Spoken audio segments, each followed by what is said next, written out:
Well, we're going to continue to look at what the votes break down as they come out, but we're going to start off by looking at the fact that the loser won. Right. Well, we can't let this happen. We should march on Washington and stop this travesty. Our nation is totally divided. That was the response from Donald Trump after the 2012 election, when he incorrectly thought Mitt Romney had won the popular vote against Barack Obama. His final word on the subject from that night read, quote, "The Electoral College is a disaster for democracy." Well, fast forward to 2016, Hillary Clinton is leading the popular vote by hundreds of thousands of ballots, but she lost the Electoral College to Donald Trump. For the 5th time in the nation's history and the 2nd time of this century, a presidential candidate has won the White House while losing the popular vote. On Wednesday, Academy Award-winning filmmaker and activist Michael Moore wrote on Facebook, quote, "The majority of your fellow Americans wanted Hillary, not Trump. The only reason he's president is because of an arcane, insane 18th century idea called the Electoral College. Until we change that, we'll continue to have presidents we didn't elect and didn't want." Meanwhile, Lady Gaga has urged people to sign a petition titled "Electoral College Make Hillary Clinton President on December 19th. It calls on the electors to ignore the current rules, which bind them to voting for the winner of their state, and cast their ballots instead for the winner of the popular vote, Hillary Clinton. The electors will meet next month. So far, more than 2 million people have signed the petition. Meanwhile, electoral reform initiatives are underway to get states to adopt the National Popular Vote Bill. On Monday, New York Governor Andrew Cuomo signed legislation that recommits New York to the compact past its 2018 expiration date. The legislation could transform the way we elect the President of the United States. Under the compact, for a national popular vote, states across the country have pledged to award their electoral votes to the presidential candidate who wins the nationwide popular vote, not their state.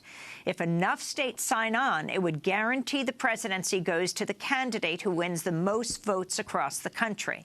The compact will kick in only when enough states have signed on to reach a threshold of 270 electoral votes. It would prevent scenarios like what happened on Tuesday between Clinton and Trump, and in 2000 when Al Gore won the popular vote but still lost the election to George W. Bush. Well, for more, we're going to Stanford, California, where we're joined by John Koza, chair of National Popular Vote, consulting professor at Stanford University in computer science and electrical engineering. Koza is the former CEO of Scientific Games. Welcome to Democracy Now!, John. Can you please explain what has happened? A lot of people, I think, are scratching their heads. I still don't think most people understand the Electoral College. What do you mean Hillary Clinton is winning by hundreds of thousands of votes right now? Of course, all the votes haven't been counted, but she still lost. Well, thank you, Amy. The problem comes from state laws that award all of the state's electoral votes to the candidate who gets the most popular votes inside each particular state. So the fact that Donald Trump got 1% more of the popular vote in Pennsylvania and Wisconsin and Michigan meant that he got all of those electoral votes, and that constitutes his winning margin in the Electoral College, even though he's behind in the nationwide popular vote among the people of all 50 states. Explain how the Electoral College votes, and this call Lady Gaga is making. Explain what it is she's calling for electors to do and who these electors are who will not exactly personally meet, but will cast their votes in December. Well, the electors are generally activists of their political party. So Donald Trump at the moment is going to get at least 279 of the 538 electors. Those 279 people are active Republicans, either office holders, former office holders, party officials, maybe donors, people who are very devoted to the Republican Party. And there's very little history that indicates that any more than 0 or 1 of these 279 electors would ever deviate from their party's nominee. So when the Electoral College meets on December 19th, Donald Trump will probably get 100% of the 279 Republicans who are committed to vote for him. Well, isn't it possible, given the reality that the Electoral College basically prejudices the smaller states, because every state has at least 2 senators, in some of them just have 1 congressman or 2 congressmen versus California and New York or the others, so they obviously have a disproportionate share. Isn't it possible that we may be entering an era of more of this, because we're now facing the fact that 6 out of the 8 last presidential elections were won. The Democrats won the popular vote, but they won only 4 of the 8 actual Electoral College votes. Now, we've had 2 of these now over the last couple of decades. And given the increasing concentration of populations in some of these big states, that we may be facing more of this in presidential elections to come. Well, we're definitely going to have more of this because we're in an era of relatively close presidential elections. In the last 8 consecutive elections, the average nationwide margin has been 5% or less. So we can expect, if that trend continues, to see the Electoral College producing a different winner than the national popular vote. And that, I think, is a fairly safe prediction.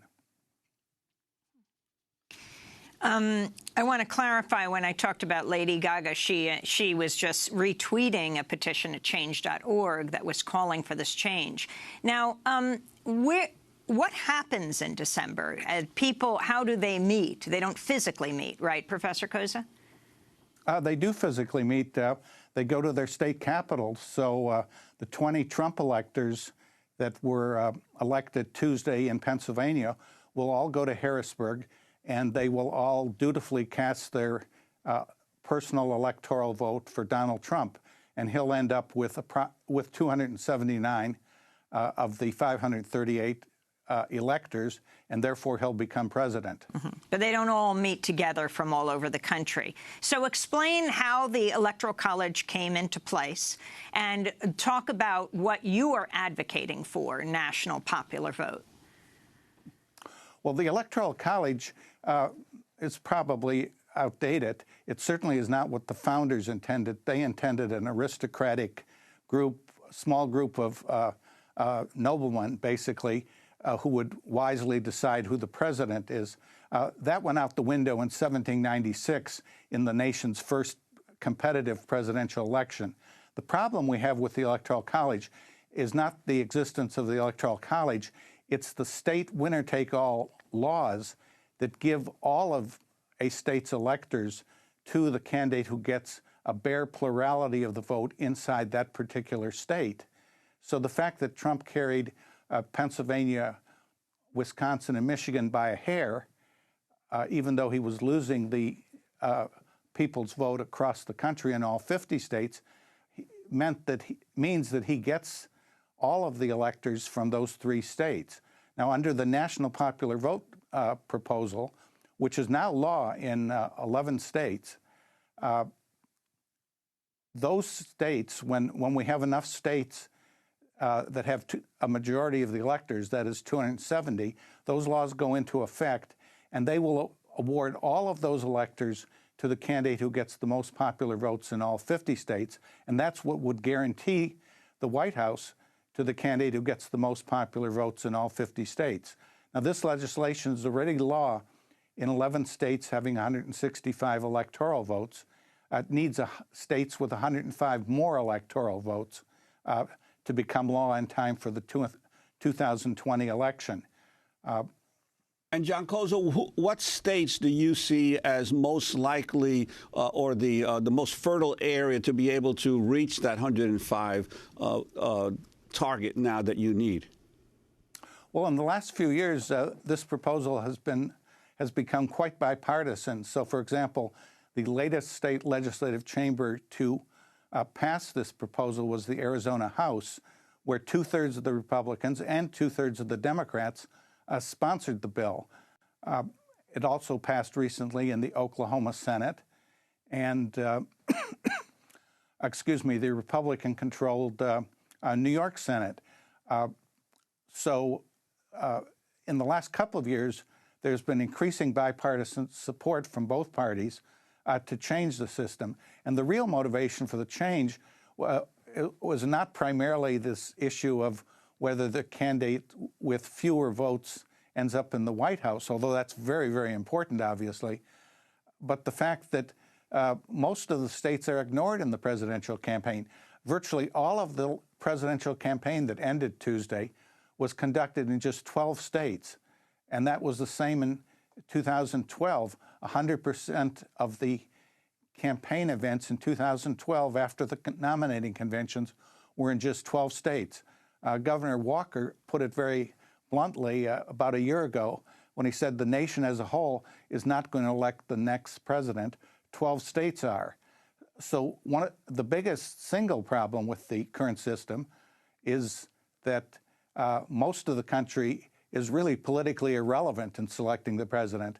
Then on top of it, when the 12 states that matter vote, the candidate who gets fewer popular votes nationwide can end up president. So all in all, it's an entirely bad system, but it's a system that is based solely on state law and can be changed by changing these state laws. Finally, John Koza, what are you advocating for right now? Oh, we would like to see people contact their state legislators. These are the people that the Constitution gives the power to determine the method of electing the president, to get state legislators to get their state to sign on to the National Popular Vote Bill. John Koza, we want to thank you very much for being with us, chair of the National Popular Vote, consulting professor at Stanford University in computer science and electrical engineering. This is Democracy Now! When we come back, how are people organizing right now around the country? Stay with us.